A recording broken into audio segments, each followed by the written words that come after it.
ইফালে এটা hidden place আছে, বহুত ধুনীয়া প্লেচ হয়। নাৰেংগী বীৰকুছিত আছে এইটো। তলৰ বীৰকুছিৰ পৰা প্ৰায় 4 কিলোমিটাৰমান হ'ব ওপৰত। মই দেখুৱাই থাকিম, আপোনালোকে চাই থাকক। ৰেডি?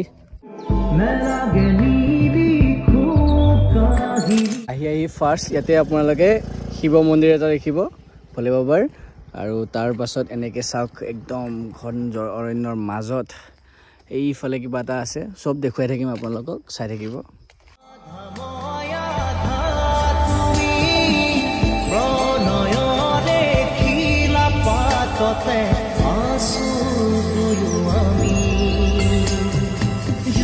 ৰাইট, আপোনালোক সাজুনে ফাইনেল ভিউটো চাবৰ কাৰণে? চাওক ফাইনেল ভিউ, চাওক কেনেকুৱা লাগিছে জনাব। Govinda, I miss you.